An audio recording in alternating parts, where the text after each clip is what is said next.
Master की से दरवाजा खोलते हैं।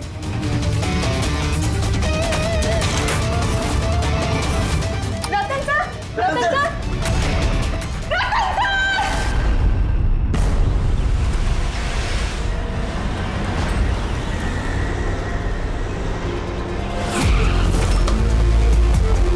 जिनका खून हुआ है उनका नाम क्या है? सर रतन जी, वो हमारे रेगुलर कस्टमर थे और वो बहुत ही बड़े फिजिसिस्ट भी थे सर। फिजिसिस्ट? जी सर। मतलब फिजिक्स में एक्सपर्ट है ये? जी सर। कितने बजे हुआ ये सब? सर यही तकरीबन सुबह 6:30 बजे। हटिए, चलिए हटिए प्लीज, हटिए।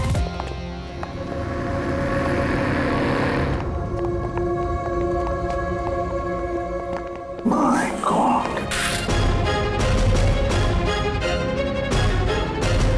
माय गॉड, इसके छाती में तो इतने सारे डार्ट्स घुसे हैं। अगर इसकी मौत ये माइक्रोवेव ओवन ब्लास्ट होने की वजह से हुई है तो ये 1 2 3 4 6 डार्ट इसके शरीर में क्या कर रहे हैं? माइक्रोवेव ब्लास्ट नहीं हुआ सर, यहाँ तो गन रखी हुई है। डार्ट्स पहले से ही गन में फिक्स थी। ऐसा लगता है इस रतन को मारने की अच्छी खासी प्लानिंग की गई है। क्यों मैनेजर साहब, पता भी है आपको क्या हो रहा है आपके होटल में? आपके होटल के गेस्ट को किसी ने मारने की प्लानिंग की, माइक्रोवेव में ये डार्ट लगाकर। सर मैं खुद सरप्राइज हूँ कि ये सब क्या हो रहा है। यहाँ तुम्हारे होटल के रूम में एक मर्डर हुआ है, इसकी जवाबदारी आपके होटल की है और आपकी। पर सर आप बताइए, हम अपने कस्टमर को क्यों मारेंगे? जोया, जोया तुम बताओ ना सर को। सर के चेक इन करने के पहले तुमने कमरा ठीक से देखा था ना? जी सर। सर पूछिए ना सर कल रात 11 बजे सर चेक इन किए थे होटल में। 10:30 बजे मैंने खुद चेक की थी कि सामान सब कुछ ठीक है कि नहीं, और माइक्रोवेव में उस वक्त कुछ डार्ट्स वगैरह नहीं थे।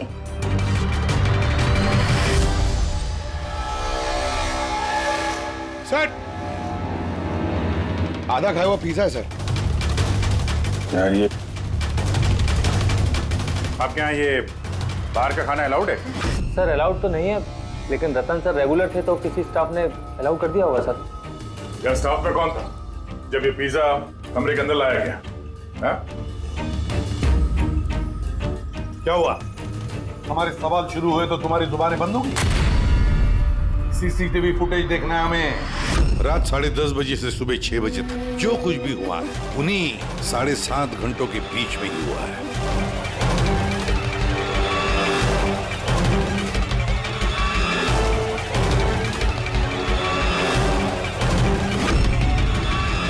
जोया 10:30 बजे रतन जी के कमरे में गई और 11:15 बजे बाहर आई 15 मिनट में।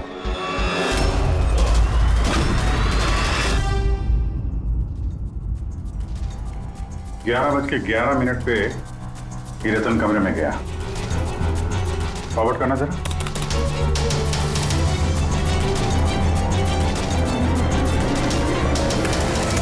साढ़े 11 बजे हैं और ये रहा रतन का पहला विजिटर।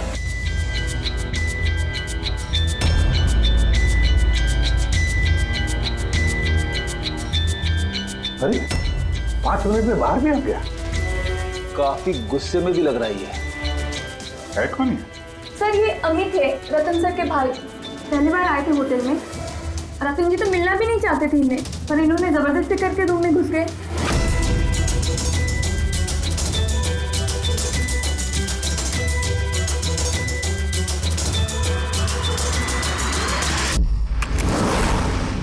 अच्छा, वो पिज्जा कमरे के अंदर ऐसे गया सर।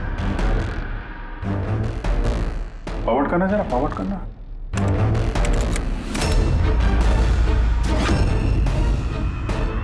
ये निकली स्टॉप 2 बजे। ओह, 12:30 बजे ये अंदर जाती है पिज्जा लेके और 2 बजे बाहर आती है। कौन है ये औरत? हाँ सर इनका नाम शमिता है। ये रतन जी की बहुत खास दोस्त है। लगभग हर वीकेंड में आते हैं उन्हें मिलने के लिए।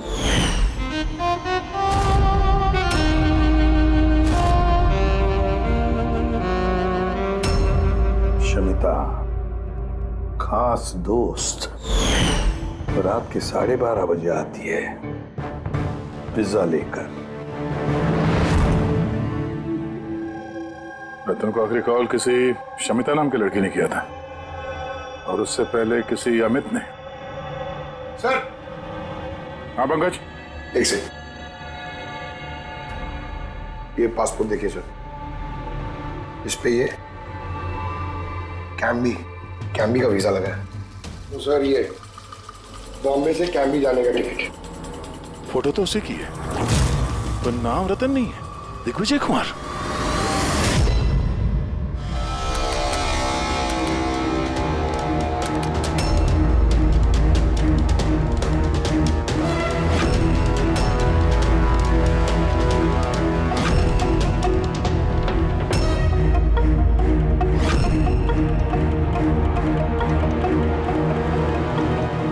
सुबह के 6 बजे होटल का स्टाफ मेंबर रतन के कमरे में जाता है और 6:30 बजे बाहर आता है, मतलब ठीक रतन की मौत से पहले।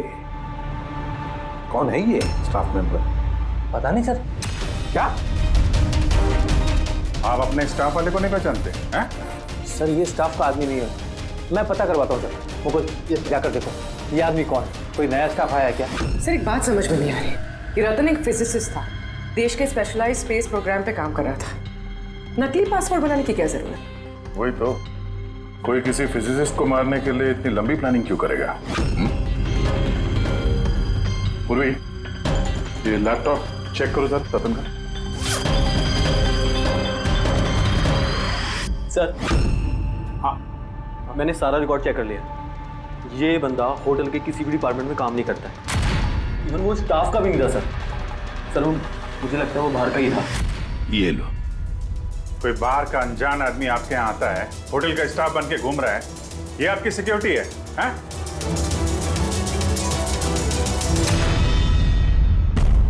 हाँ पूर्वी, कुछ मिला? हाँ सर, लैपटॉप हैक किया तो कुछ सीक्रेट फाइल्स मिली है। ये कुछ खुफिया इंफॉर्मेशन है, देश की सुरक्षा से कनेक्टेड।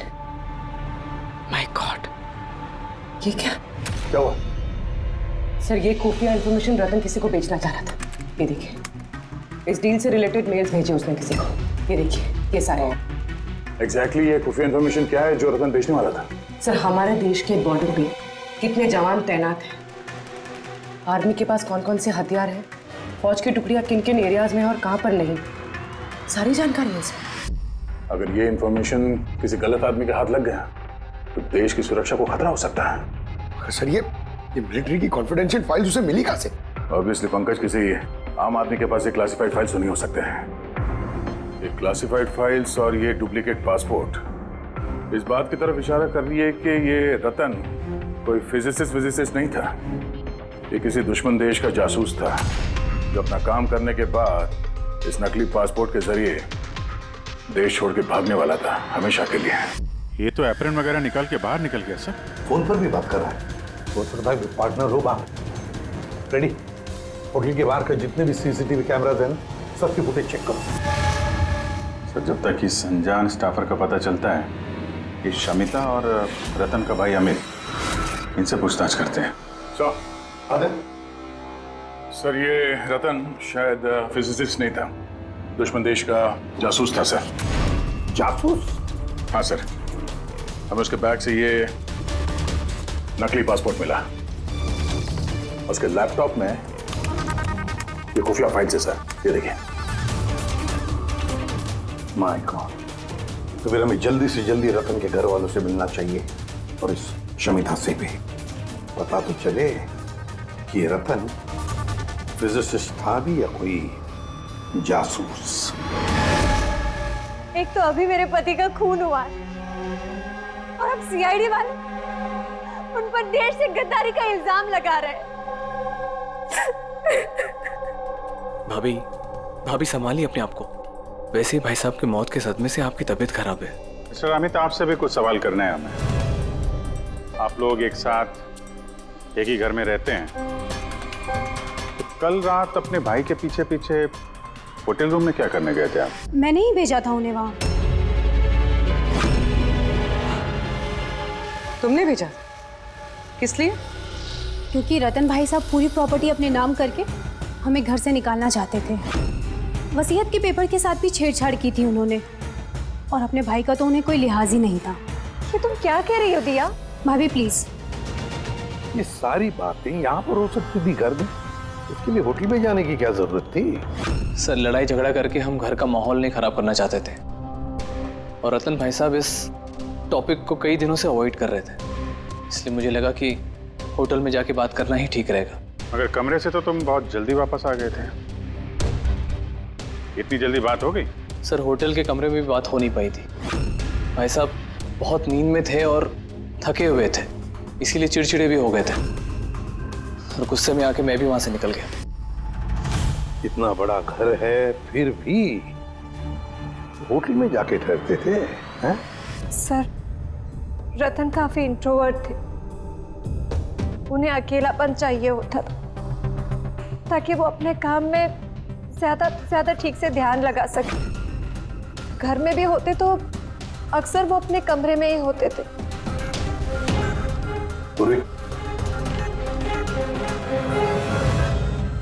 उन्हें जब कभी ज्यादा डिस्टरबेंस महसूस होता था तो वो अक्सर होटल में जाया करते थे।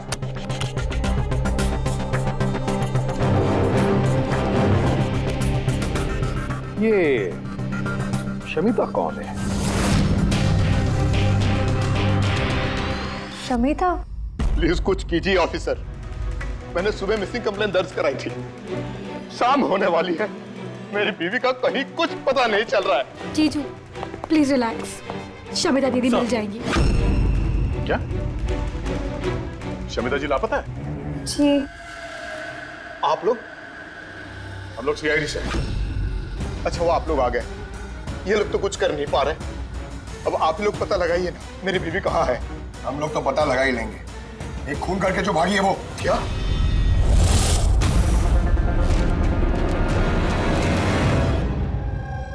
कहने के लिए तो रतन मेरे पति थे, लेकिन मैं उनके बारे में कुछ नहीं जानती थी। वो मुझसे कुछ भी शेयर नहीं करते थे। उनकी जिंदगी के हर पन्ने मेरे लिए राज से कम नहीं था। ये शमिता कौन है मैं कुछ नहीं जानती, मैंने ये नाम भी नहीं सुना। यहाँ तक कि वो क्या करते हैं, क्या काम करते हैं, मुझे कुछ नहीं पता। ये उस होटल कॉरिडोर की फुटेज। कल घर से कहाँ जाने के लिए निकली थी शमिता? अब घर से तो ऑफिस के लिए ही निकली थी, मगर ऑफिस से निकलने के बाद कहाँ गई कुछ पता नहीं चल रहा है। अच्छा कल डिनर में क्या खाया था रतन ने? प्लेन चीज पिज्जा।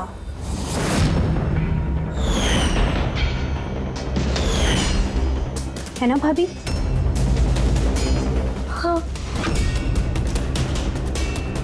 प्लेन चीज पिज्जा, कमाल है अभिजीत, होटल में भी पिज्जा और घर में भी पिज्जा। भाई साहब ने होटल में भी पिज्जा खाया था? वही पिज्जा जो शमिता लेकर आई थी। किडनैपर्स का फोन आया था। शमिता को किडनैप करना इतना आसान नहीं है।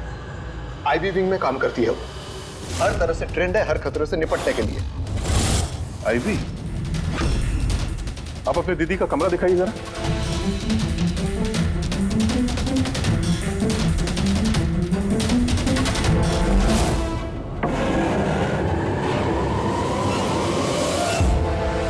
सर ये है दीदी का कमरा।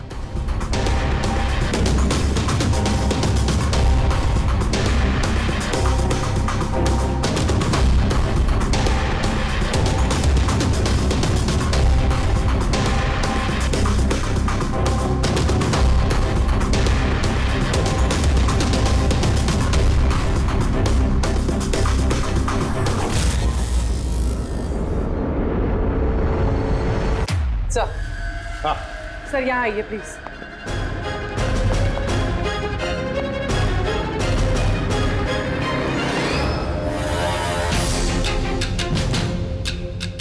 ये लो,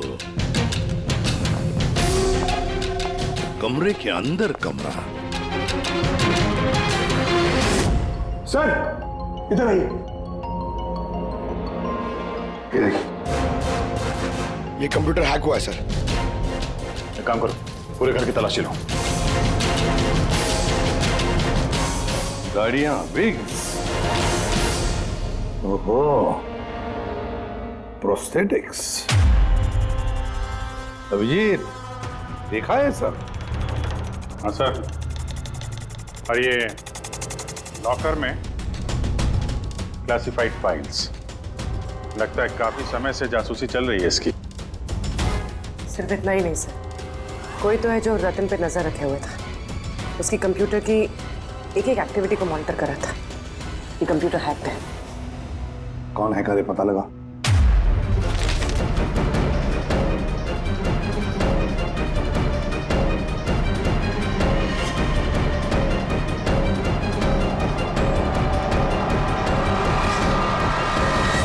क्या कहना है आप लोगों को इसके बारे में?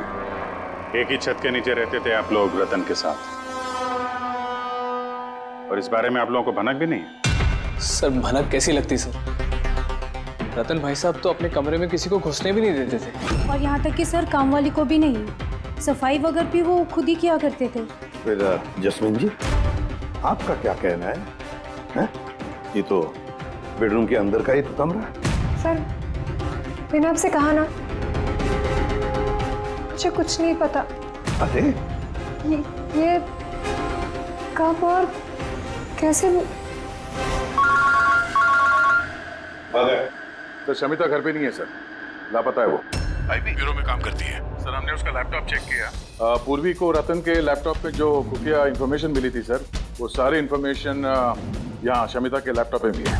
ये जानकारी लीक करके देश छोड़ के भागने का इरादा था। ये शमिता आईबी में नौकरी करती थी, इसका मतलब है वो देश की सारी खुफिया जानकारी उसके पास थी, जो वो रतन को देती थी, और रतन ये दुश्मन देशों को दे देता था। दोनों पैसे कमा रहे थे इसके ऊपर। हाँ सर, मगर इस बार उसने डबल क्रॉस कर दिया रतन को। उसने उसे जान से मार दिया और मार के यहाँ से भाग गई। या सारे के सारे सबूत इकट्ठा करो और ब्यूरो में लेकर आओ।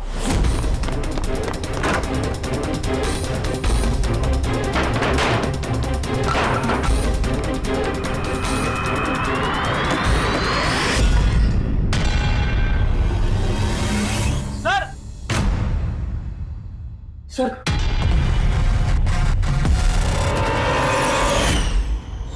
शमिता? आद्या? सर ये विक्रम और अंजलि, इनके जो एलिबाइज हैं वो हमने चेक किए। जब खून हुआ उस रात ये विक्रम ग्रैंड रोड में एक ट्रैफिक जाम में फंसा हुआ था, और रात के करीब 2 बजे घर पहुंचा वो। और ये अंजलि? सर अंजलि भी रात के 12 बजे तक काम कर रही थी, और करीब 1:30 बजे के आसपास वो घर पहुंची। सब देखकर ऐसे लगता है कि ये कोई मामूली मर्डर केस नहीं है, देश की सुरक्षा से जुड़ा हुआ है। सर ये देखिए सर, ठीक ब्लास्ट से पहले सुबह 6:30 बजे के आसपास इस लाल गाड़ी में एक औरत होटल से बाहर गई। सर वो जो नकली होटल स्टाफ वाला था ना सर, वो भी उसी वक्त निकला था, लेकिन दूसरे गेट से। ये देखिए। पूर्वी, गाड़ी कितने बजे आई थी होटल में? सुबह 6 बजे। निकल गई 6:30 बजे, आधे घंटे बाद। लड़की के चेहरे पे जूम करो जरा, देखें तो सही। हमारे डेटाबेस में कुछ नाम और चेहरे हैं जिनसे देश की सिक्योरिटी को खतरा है। ये गद्दारों और जासूसों वाली लिस्ट। इनके चेहरे स्कैन करो और उन सब से मैच करके देखो। और पंकज, आरटीओ से पता करो कि ये गाड़ी किसके नाम पर रजिस्टर्ड है। सर बड़ा ही कंफ्यूजिंग केस है सर, कुछ समझ में नहीं आ रहा है आखिर ये माजरा है क्या। फ्रेडी, एक बात तो पक्की है कि ये केस देश की सुरक्षा से जुड़ा हुआ है, इसलिए जिसने भी इस शमिता और रतन को मारा है ना, वो कोई मामूली क्रिमिनल नहीं, मामूली खूनी नहीं है। ये चक्कर कुछ और ही है। ओहो, अरे क्या हुआ, कुछ मिला? हाँ सर, मिला। ये आदमी और औरत उस लिस्ट में नहीं है देश के गद्दारों वाली, बल्कि उन लोगों की लिस्ट में है जो देश से गद्दारी करने वालों को पकड़ के खत्म करते हैं सर। ये दोनों आईबी ऑफिसर्स हैं, अलीशा और ईशान। ऐसे भी प्रद्युम्न, मैं आपकी बहुत इज्जत करता हूँ, इसलिए मैं कुछ नहीं कह रहा। अगर यही इल्जाम किसी और ने लगाया होता तो वो ऑफिसर अब तक बहुत पछता रहा होता। शेखर जी, आप आईबी के हेड हैं, इसलिए तो ना आपका ये धमकी भरा रवैया मैं भी बर्दाश्त नहीं करता। एसीपी साहब, मैं धमकी नहीं दे रहा हूं, आपके इल्जाम का जवाब दे रहा हूं। आपने बड़ी आसानी से हम पर रतन और शमिता के खून का इल्जाम लगाया है। क्या आपको लगता है कि वो देश के गद्दार थे और इसीलिए हमने उनको मार डाला? मैं इल्जाम नहीं लगा रहा हूं, मैं साफ साफ पूछ रहा हूं कि क्या जो कुछ भी हुआ वैसा ही हुआ? देखिए सर, हम लोगों को पता है कि आप लोग जानते थे कि ये दोनों देश के सुरक्षा से संबंधित कुछ खास जानकारी दुश्मनों को बेचने वाले थे। और हमें यह भी पता है शेखर जी कि जिस वक्त रतन का खून होने वाला था उस वक्त ईशान और आलिशा वहां उस होटल में मौजूद थे। रतन का खून होने से कुछ मिनटों पहले ही ईशान रतन के कमरे में गया था।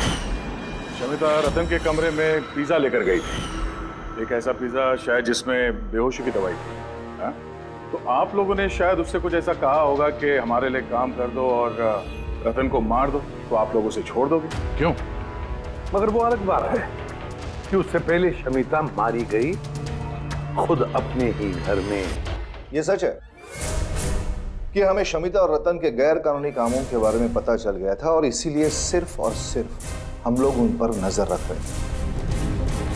कुछ ऐसी कहानी सुनाइए शेखर जी जिस पर यकीन किया जाए। सर प्लीज, आप शेखर सर से इस तरह बात नहीं कर सकते। और तुम भी एसीपी साहब से इस तरह से बात नहीं कर सकते। Relax boys.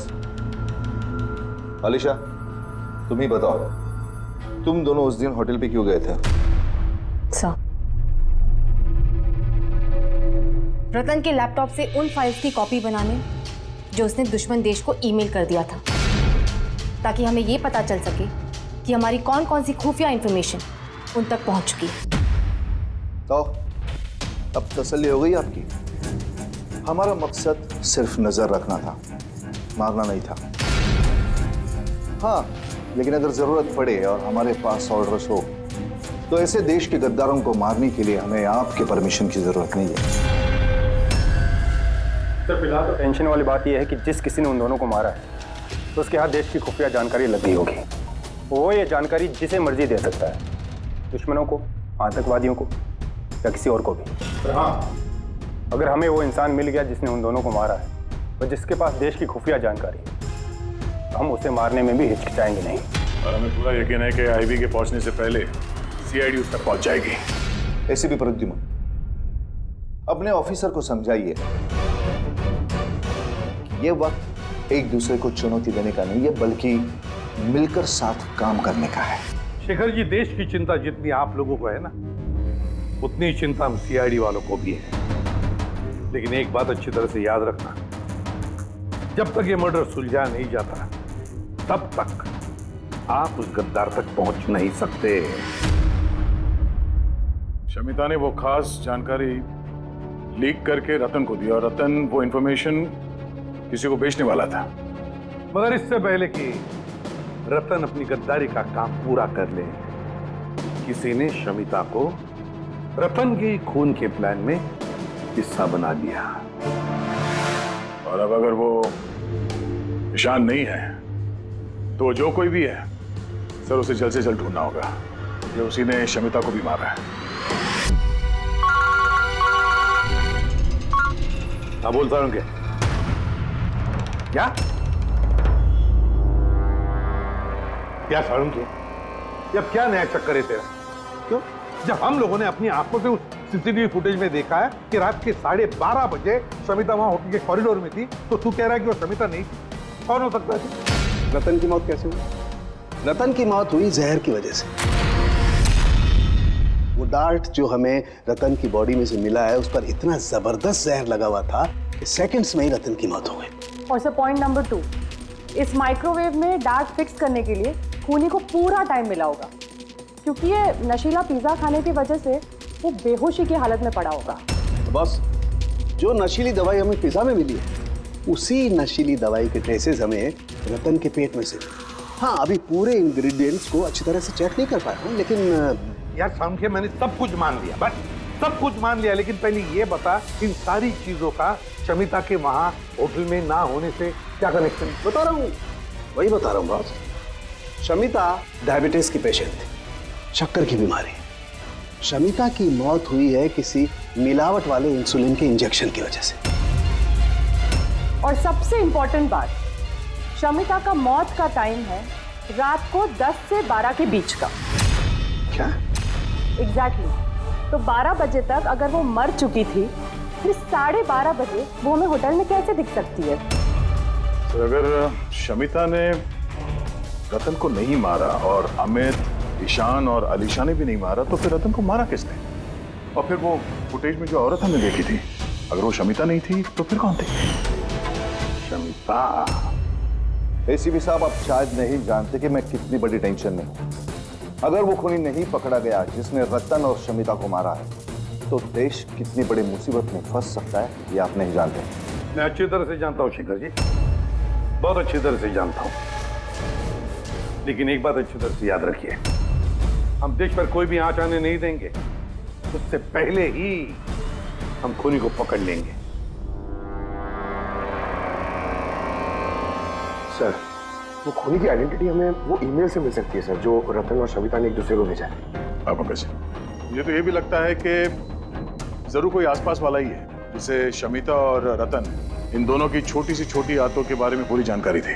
हाँ सर, जैसे कि सुबह उठते ही रतन का माइक्रोवेव में कॉफी बनाना और शमिता को इंसुलिन के इंजेक्शन पहुंचा देना, वो तो कोई पास वाला ही आदमी कर सकता है। और खूनी को ये भी पता था कि ये अंजलि और विक्रम रात 1 बजे से पहले घर आने वाले नहीं है। आखिर खूनी कौन हो सकता है सर? सर, एक बात समझ में नहीं आ रही सर। ये रतन और शमिता एक दूसरे को 2 सालों से जानते हैं, मगर गद्दारी करने का इन्होंने ये 3 हफ्ते पहले ही सोचा, ऐसे अचानक? हाँ सर, बात थोड़ी अजीब तो है। इन 3 हफ्तों के पहले इनका कोई रिकॉर्ड तो नहीं रहा खुफिया खबर के एक्सचेंज को लेकर। इस सबका इस तीसरे गद्दार से क्या लेना देना? We are running out of time. हाँ सर, हमने सारे सुरागों के ताले खोल दिए हैं, लेकिन हमें वो दरवाजा नहीं मिल रहा जो हमें तीसरे जासूस तक ले जा सके। तीसरा दरवाजा है, ये तीसरा दरवाजा हमें उस जासूस तक ले जाएगा। कौन सा? उस दरवाजे का नाम है पिज्जा। पिज्जा, वो औरत जो बड़े बड़े काले चश्मे और घुंघराले बाल का विग पहनकर घूमती है ना, शमिता बनकर, उसने उस दिन पिज्जा लाया बाहर से होटल के अंदर। और उसने ऐसा इसलिए किया क्योंकि उसे वो नशीली दवाई मिलानी थी पिज्जा में। अगर होटल में ऑर्डर करती तो उसे मौका नहीं मिलता और ना ही वक्त मिलता वो नशीली दवाई पिज्जा में मिलाने के लिए। और होटल वालों ने कुछ नहीं बोला क्योंकि वो लोग उसे जानते थे। दया, होटल दे रॉयल के आसपास इस पिज़्ज़ालो ब्रांड के पिज्जा की कितनी दुकानें हैं पता लगाते हैं, सब कुछ साफ हो जाएगा।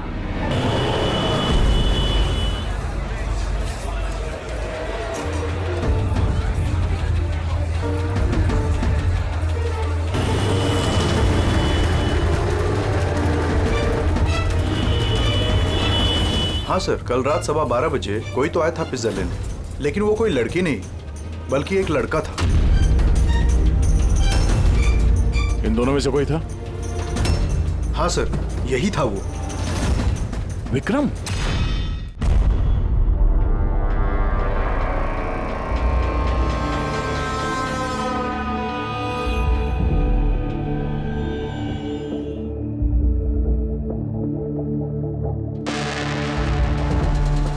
चक्कर क्या है? अरिका, 1 मिनट आओ। यस। अरिका, ये दोनों स्लाइड्स में पिज्जा के सैंपल्स हैं। इसमें वो है जो हमने उसके पेट में से निकाला है, दूसरा ये पिज्जा का वो टुकड़ा है जो एक्चुअल है, जो टेबल पे रखा हुआ था। जरा देखो दोनों। सर इट्स ऑब्वियस ना कि यही वाला पिज्जा खा के रतन वो बेहोशी वाली नींद सोया था।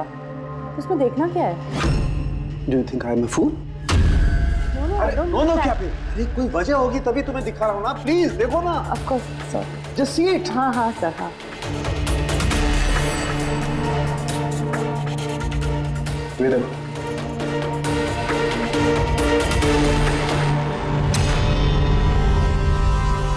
क्या? इसका मतलब रतन ये पिज्जा खा के बेहोश नहीं हुआ है? एग्जैक्टली वही दिखाना चाहता था मैं तुम्हें। क्या खाया होगा उसने?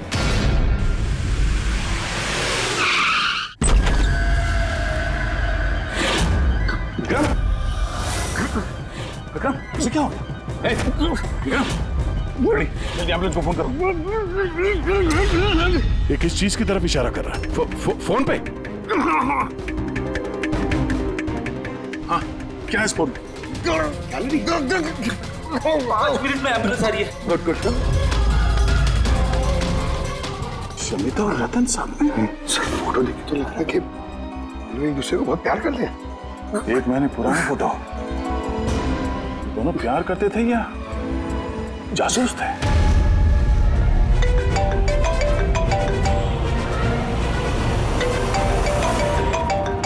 हाँ डॉक्टर साहब। अरे यार इस केस में तो नया ही पेज फंस गया। अब क्या हुआ? याद है वो पिज्जा जो रतन ने खाया था होटल में, जिसकी वजह से वो गहरी नींद सो गया? हाँ हाँ, वही पिज्जा जो वो नकली शमिता होटल के रूम में लेकर गई थी। यार यही कच्चा खा गए। दरअसल रतन उस पिज्जा को खाने की वजह से बेहोश हुआ ही नहीं।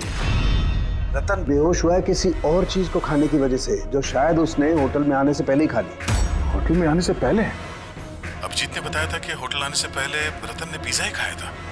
अच्छा, कल डिनर में क्या खाया था रतन ने? प्लेन चीज पिज्जा, है ना भाभी? हाँ।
जैस्मिन, तुम यहाँ क्या कर रही हो?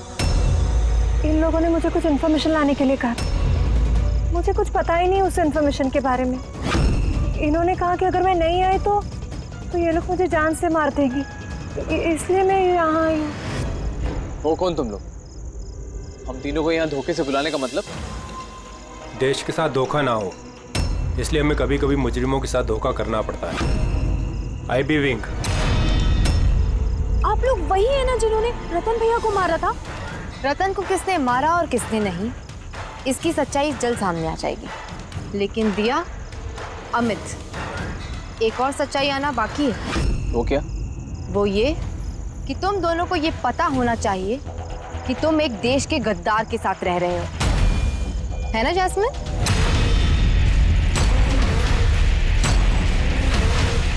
What nonsense! तुम लोग मुझे देश का गद्दार कह रहे हैं? रतन को बेहोशी वाला खाना तुमने खिलाया था ना, जिसकी वजह से उसकी बाद में मौत हो गई। अब तुम्हारी भलाई इसी में है कि तुम जल्दी से अपना जुर्म कबूल कर लो। क्या कह रहे हो तुम लोग? मैंने ऐसा कुछ नहीं किया है। कौन सी बेहोशी वाली दवाई? मैं अपने पति को क्यों मारूंगी? हाँ, क्यों उसे बेहोशी वाली दवाई दूंगी? हमें तुम चुप क्यों? हाँ, तुम उस दिन मेरे साथ थे ना, जब मैंने रतन को खाना दिया था। तो फिर तुम कुछ क्यों नहीं बोल रहे? चुप क्यों? कुछ तो बोलो ना। सारी कोशिशें बेकार है जस्मीन। अपने देवर भैया के मुंह से सच उगलवाने की कोशिश मत करना, क्योंकि ये अपना मुंह खोलेगा ही नहीं।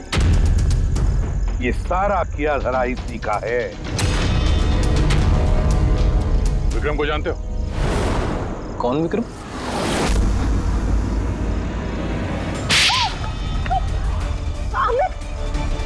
आप लोग इसको बताइए। वही विक्रम जिसे शमिता और रतन के एक्स्ट्रा मैरिटल अफेयर्स के बारे में तुमने जानकारी दी थी और कुछ फोटो भी भेजे थे हेलो मैसेंजर पे।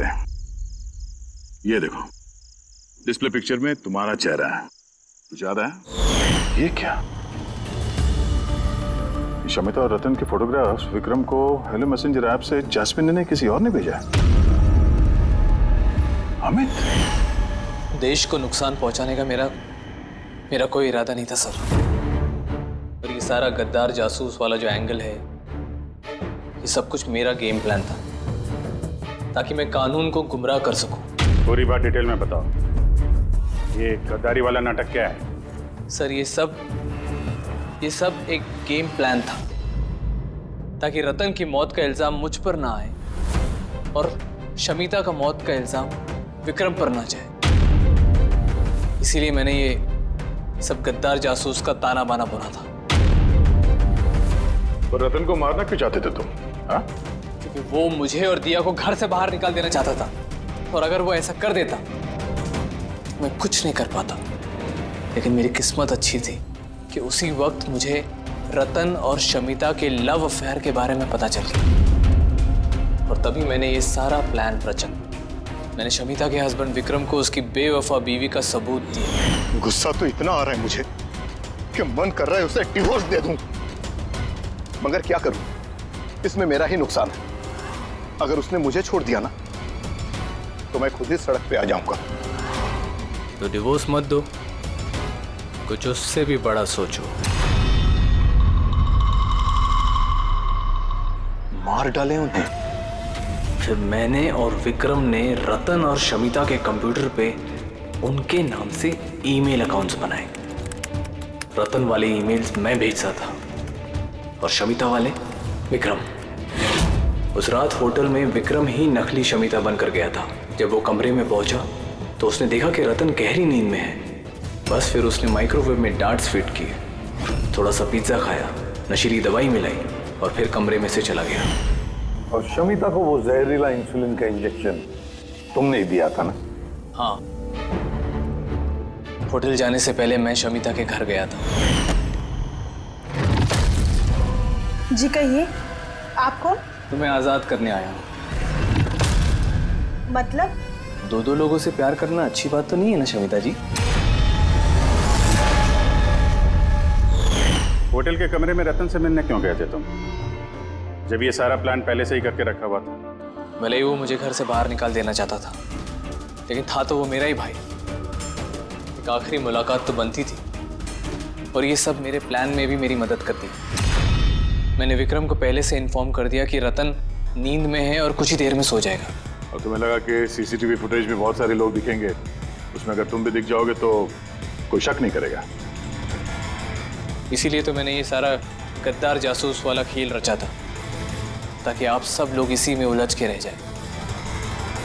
लेकिन जब ये आईबी वाले भी इस केस में जुड़ गए तो विक्रम डर गया, और इसलिए तुमने उसे पैरालाइज कर दिया, और कुछ चारा भी नहीं था मेरे पास।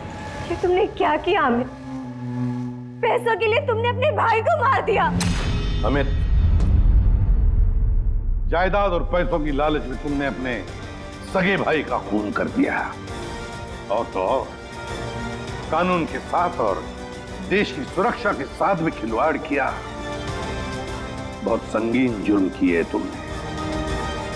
कानून तुम्हें कड़ी से कड़ी सजा देगा।